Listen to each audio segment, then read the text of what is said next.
She told him to leave, said the park wasn't for people like him. Then his kids arrived, and so did the truth she never saw coming.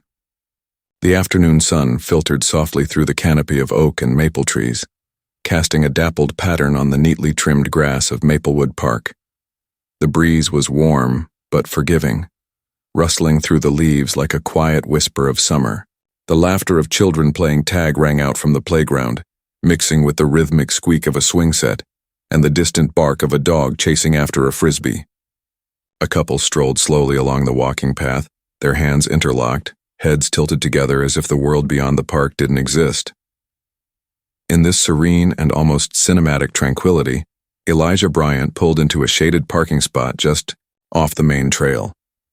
The engine of his charcoal gray SUV quieted with a soft click, and for a brief moment, there was only the chirp of cicadas and the wind dancing through the trees.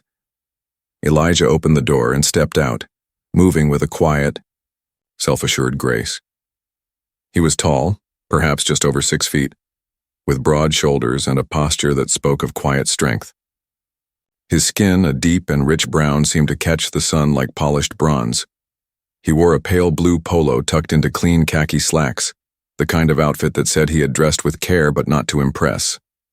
His sneakers were spotless, and a silver watch glinted on his wrist. In one hand, he carried a canvas tote bag filled with neatly stacked books and a few colorful markers. In the other, he held a clipboard, glancing down briefly before tucking it under his arm. Elijah made his way toward a public picnic area, a long wooden table under a faded green awning, its surface scrubbed clean, but still bearing the ghosts of countless summer barbecues. He paused beside the barbecue pit, where a few unlit coals rested in the grill. There was no fire yet, just the preparation, the anticipation of something about to begin. He scanned the parking lot with calm, steady eyes as if expecting someone to arrive at any moment. But his face, calm, composed, revealed nothing of what he was truly thinking. If there was tension beneath that surface, it stayed well hidden, like a stone under still water. From a nearby bench, Meredith Whitmore watched him. She was perched, stiffly at the edge, clutching a tiny white Pomeranian to her chest like a child's blanket. Her lips were thin and pursed. Her posture, rigid, alert, betrayed a sense of entitlement masked as vigilance. Meredith was in her mid-50s, though. Her tight bun and tailored beige jacket gave her the air of someone trying to project more authority than warmth. Her eyes were sharp, almost hawkish, darting between Elijah and her phone, which she held just low enough to appear inconspicuous, but just high enough for anyone looking to notice. She tapped at the screen, whispering into it, her voice low but tense. "Yes, I'm still at the park." He's standing by the grill alone. No, he doesn't look familiar. The dog squirmed in her lap and let out a sharp yap, but Meredith shushed it immediately, her gaze never leaving Elijah. The sight of him standing there, tall, solitary, confident, seemed to irritate her more than any logical reason could explain. He hadn't said a word to her. He hadn't even looked in her direction, but somehow his very presence challenged something in her. Elijah reached into his tote bag and began laying out a few items on the picnic table: a couple of children's books, a bright red tablecloth, a pack of juice boxes still in their plastic wrapping. His movements were deliberate, unhurried. Still, Meredith's fingers tightened around the leash in her lap as though preparing for a confrontation. A jogger passed nearby, nodding at Elijah. He nodded back. Behind them, the rhythm of the park continued, unbothered, unknowing.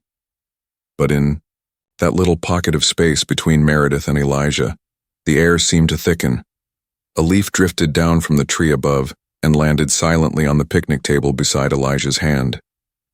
He looked up, his eyes trailing the breeze as it moved through the canopy.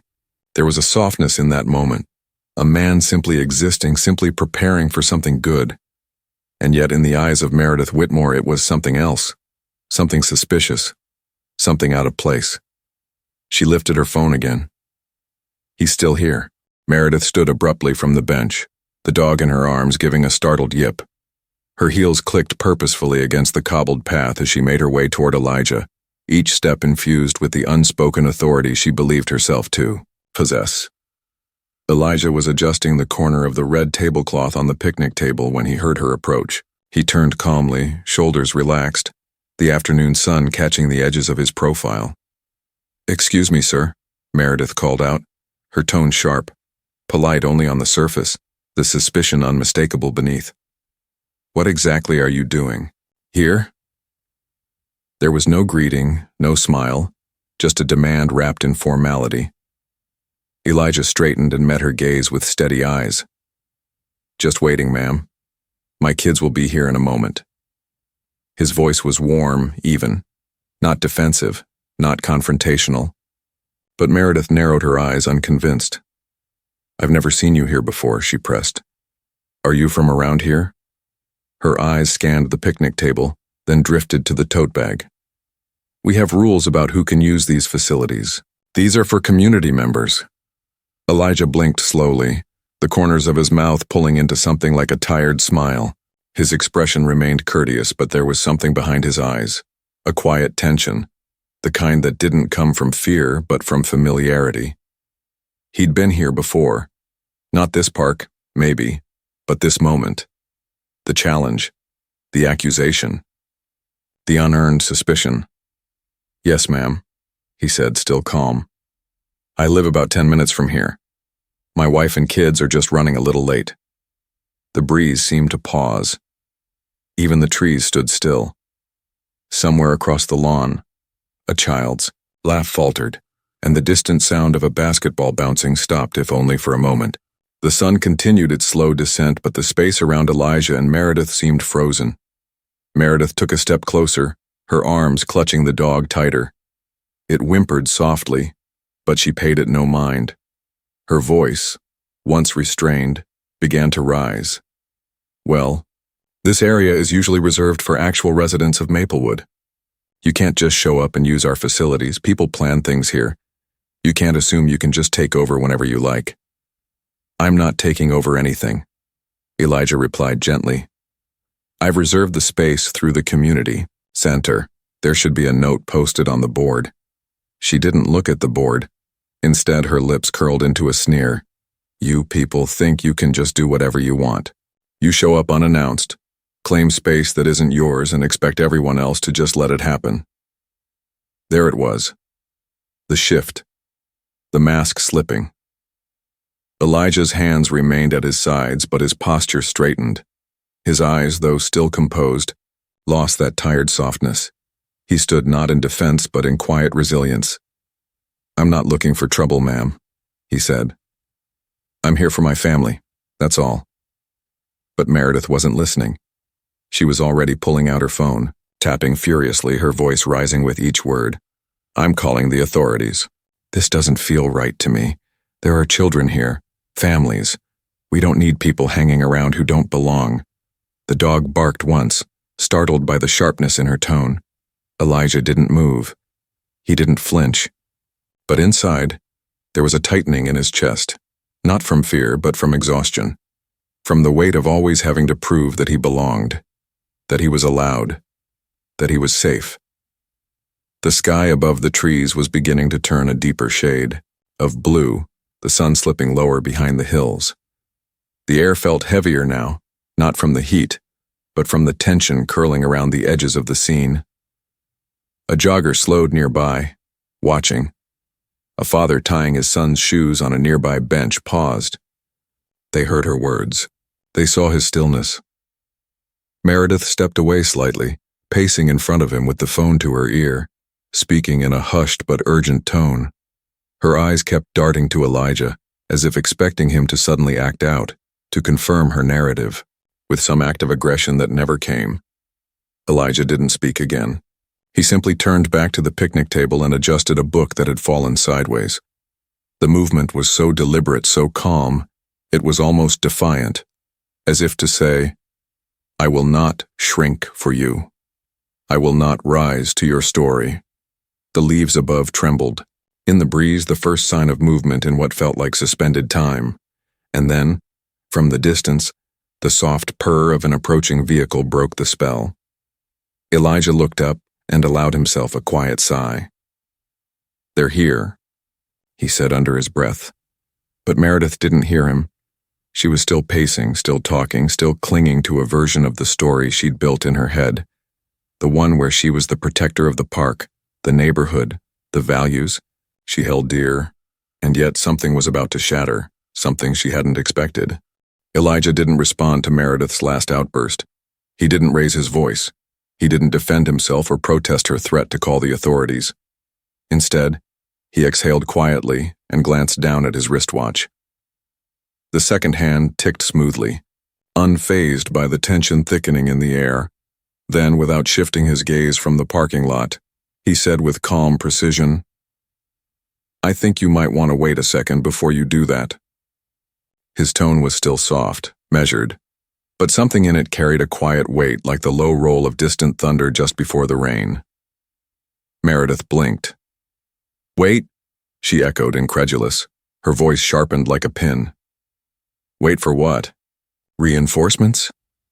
Her laugh was bitter, humorless, clinging desperately to the authority she thought she still had. The leash tightened in her hand as her little dog squirmed, agitated by the charged atmosphere. Elijah said nothing. His eyes were still on the parking lot, where the hum of an approaching vehicle grew louder. The sun reflected briefly on a sleek windshield as a champagne-colored minivan turned slowly into the lot and glided to a smooth stop beside Elijah's SUV. The van door slid open with a soft mechanical hum, and 3 children stepped out. One after another, graceful, poised, laughing. The eldest, a boy of maybe 12, held a cello case that nearly matched his height. He adjusted it carefully on his back like something precious. His blazer was perfectly pressed and his shoes gleamed even in the dying light of the sun. The second child, a girl with coiled braids adorned in neat silver beads, clutched a thick chapter book in one hand and a bundle of colorful construction paper in the other. She turned to her younger brother with a giggle, nudging him gently. The youngest, perhaps 6 or 7, held a second book so large it nearly obscured his face. He walked with a cheerful bounce in his step, his small tie crooked, but worn with pride. Meredith stared, her mouth parted slightly, caught off guard. Her phone, still clutched tightly in one hand, had fallen silent. Then from the other side of the vehicle emerged a woman. She was tall, elegant, white. Her blonde hair was tied back in a low chignon, and she wore a crisp navy pantsuit that seemed to have stepped straight out of a boardroom. She walked with confidence, her heels clicking briskly on the pavement. She crossed to Elijah without hesitation, and with a familiarity that left no room for doubt, leaned in and kissed him gently on the cheek. "Sorry we're late," she said, brushing a hand down the front of his shirt affectionately. Traffic was a mess near the school. Elijah gave her a soft smile. "No problem. You made it just in time." Meredith stood frozen, the leash slack in her hand, her eyes darting between Elijah and the woman now standing beside him. The color had drained from her face, replaced with a pale flush of confusion, and something close to embarrassment. The children ran up to the table, their laughter ringing clear. The girl gently placed her papers down, the youngest set his book upright like a trophy, and the eldest carefully leaned his cello case against the bench. They moved with the ease and joy of those who felt safe. At home. Claire turned toward Meredith, her blue eyes cool but unmistakably direct. "Is everything all right here?" Meredith opened her mouth, then closed it. The dog barked once, but even it seemed unsure of the moment. I was just making sure everything was in order," Meredith stammered. Her voice had lost its edge. She looked suddenly small, like someone who had shown up to a war only to realize she was the only one carrying a sword. Claire gave a tight smile. "My husband organized a reading circle for the neighborhood kids. We host them here once a month." "It's a beautiful space," Meredith blinked, fumbling to form a coherent response. "Oh, I didn't realize. I wasn't informed." Elijah didn't gloat. He didn't smirk. He simply turned his attention to his children, kneeling beside them to help sort the books. "Jordan, can you help me lay out the name cards?" "Got it, Dad," said the oldest boy. already pulling out a folded sign labeled, "Welcome to the Story Corner." The little girl added, "Can we read the one about the explorer again? Miss Ava said it reminded her of you." Elijah smiled gently. "We can read anything you want." Claire stepped beside them, placing a hand on her daughter's shoulder. "We'll need to set up quickly. Some of the neighborhood kids will be arriving soon." Meredith took a step back, the leash tugging lightly in her hand as the dog turned in the opposite direction. For a long moment she stood still, the scene playing out in front of her like something distant, surreal.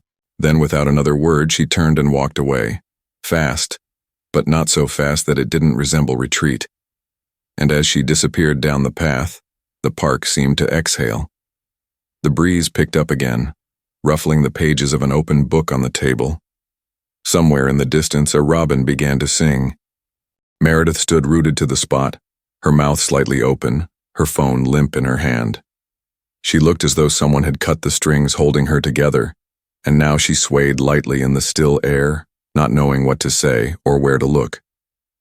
Claire stepped forward, her posture composed, her chin held high. Though her tone was warm, there was an unmistakable firmness beneath it, a quiet strength, the kind that didn't raise its voice to be heard. "I'm sorry," Claire said, looking Meredith directly in the eye. "Is there a problem?" "That's my husband. We were just joining him after our kids' music lessons." The words were simple, but they fell like stones into a pond, rippling outward, dismantling the story Meredith had written in her mind. Meredith blinked, but her tongue caught on the back of her teeth. There was no witty reply, no curt justification. Her gaze drifted, unwilling to meet Claire's, flicking instead toward the children now gathered cheerfully around the picnic table, setting up books and cushions with practiced enthusiasm. Then, before she could retreat again, before she could turn and melt into the tree-lined path, one of the children stepped toward her. It was the eldest boy, the one with the cello case now resting gently against the bench. He walked with the confidence of someone twice his age, but his face held none of the judgment Meredith feared, just openness, curiosity, kindness. He stopped a few feet from her and offered a polite, sincere smile. "Hi," he said, his voice light and earnest. "I'm Jordan. My dad's organizing a community reading event here." He gestured back toward the books and handmade signs. "Did you want to come?" The question landed with such gentleness that it pierced through the last of Meredith's defenses. Her lips parted again, but no sound came. Her cheeks flushed, not with heat, not with rage, but with shame. A slow, rising crimson that spread from her neck to her temples, blotting out the haughty composure she'd worn just moments ago. She looked at Jordan, really looked, at his polished shoes, his well-pressed uniform, the kindness in his eyes that hadn't hardened despite what he'd just witnessed. Then at Elijah, still focused on his daughter, listening to her animated chatter as they arranged a stack of picture books, and Claire standing beside him, calm and unapologetically present. In that quiet, humiliating moment, Meredith began to see what had truly happened. She had imagined a threat where there was none, cast herself as a protector when no one had asked to be protected. She had assumed, and assumed wrong.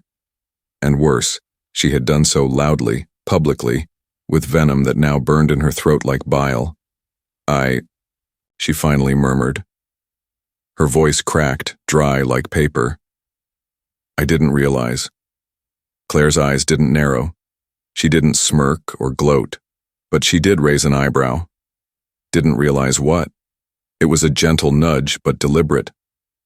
The kind that asked Meredith to sit in her discomfort, not to escape it, not to be let off the hook, but to face it. Meredith lowered her gaze. The wind tugged gently at the hem of her blazer, but she didn't move. The park felt different now. No longer a territory to patrol, but a mirror she couldn't avoid. Jordan, still standing in front of her, tilted his head. "It's okay," he said simply. "Sometimes people think the wrong things. My dad says, what matters is what you do next." The words sliced deeper than any reprimand could, not because they were cruel, but because they weren't. There was no bitterness in them, just clarity. and that was what undid her. She nodded once. Small, shaky. "Thank you," she whispered, though it felt insufficient. Then she turned, walking slowly back toward her bench, the dog following on a loose leash, silent now. There was no one left to whisper to on the phone. Back at the table, Elijah looked up as Jordan returned and gave his son a small nod. One, of quiet pride, the kind passed between father and child without needing words. Claire leaned in again, brushing Elijah's shoulder with her hand. "You okay?" she asked softly. He gave her a gentle smile. "Yeah," he said. "Better than okay." Children from the neighborhood began to arrive, giggling and calling to one another, their sneakers crunching the gravel path. Some parents trailed behind, waving to Elijah and Claire as they approached. The picnic table was now transformed, covered in brightly colored books, markers, cushions, and signs. A banner fluttered in the breeze, hand-painted in cheerful block letters, "Story time in the park." And just beyond the path, seated alone on a bench beneath the spreading limbs of a tree, Meredith watched. She said nothing, but for the first time that day, she truly listened. Meredith lingered for a few moments longer, sitting stiffly on the park bench beneath the shade of a sprawling oak. The leash lay slack across her lap, her little dog finally calm, sensing perhaps that its owner's storm had passed. She watched. The family at the picnic table watched Elijah with his quiet dignity, his daughter's beaming face tilted toward the sun, Jordan's steady hands arranging books with the precision of someone used to caring for things that mattered. The heaviness in Meredith's chest swelled, pressing against her ribs like a truth too long avoided. She had walked into that park thinking she was doing something right, that she was protecting something. But now that conviction crumbled under the weight of everything she had just witnessed. Slowly, she rose to her feet, brushing invisible crumbs from her slacks. She hesitated, one hand nervously brushing her hair behind her ear. Then, as if rehearsed under her breath, she murmured without meeting anyone's eyes, "Sorry. It wasn't much. It wasn't brave. But it was something." She turned quickly, before anyone could respond, before anyone could absolve her or demand more. The apology was left hanging in the air, weightless and barely audible. With her small dog trotting beside her, she walked briskly toward the edge of the park path and disappeared down the sidewalk, her footsteps lighter than when she had arrived. Back at the picnic table, no one followed. No one called after her. Elijah stood still for a moment, watching the way the light played on the grass, the breeze carrying away what tension had lingered like smoke. Then he turned back toward his children, his eyes softening as his heart returned to what mattered. "All right," he said, voice warm. "Who's ready to set up the books?" "Me," said his youngest, raising both hands like a game show buzzer. "Can I read first this time?" His daughter chimed in, already flipping through pages of a well-loved picture book. "Let's start with the explorer story," Jordan suggested, arranging cushions in a half-circle with practiced ease. "We can pass it around after like last time." Elijah laughed lightly. "Sounds perfect." Claire leaned over and straightened one of the makeshift signs. She glanced at her husband, her expression glowing with a quiet kind of love. There was no need for a speech, no grand commentary. The moment had already said everything that needed to be said. As more children arrived, some skipping, others holding hands with parents, backpacks bouncing, Elijah welcomed them with a smile and a word of encouragement. He crouched beside a small boy who looked nervous and handed him a book, patting his shoulder. There was no podium, no microphone, just blankets, books, and open arms. And in the middle of it all, a black father with his family, not commanding attention but earning respect, not with force, not with fear, but with presence, with grace. The park resumed its rhythm. Laughter spilled across the grass again. Somewhere a pair of teenagers passed on skateboards, and a toddler chased bubbles into the sunlight. From the edge of the trees, a few parents watched Elijah with newfound understanding. They had seen what happened. They had heard enough. And though no words were exchanged, a few nodded respectfully, when he caught their eyes. Injustice doesn't always wear a badge or bear a weapon. Sometimes it wears yoga pants and walks a fluffy dog. Sometimes it hides behind the veil of concern, camouflaged in questions that were never meant to seek answers, only to assert control. It's subtle. It's polite. It smiles while it wounds. But the truth? The truth rarely needs to shout. It doesn't call the police or point fingers. It simply stands, unmoved, calm, undeniable. Kindness, too, speaks without volume. It steps forward, in the voice of a child offering inclusion to someone who tried to exclude. It's in the steady hands of a father building a space for learning, even in the face of suspicion. It's in the dignity of a family that doesn't need to explain itself, because its presence is explanation enough. Meredith came to the park with a narrative already written. But stories like Elijah's don't need her permission to exist. She saw a man standing alone and assumed danger. But what stood before her was love, structured, patient, unapologetic love. And love, in its truest form, cannot be shouted down.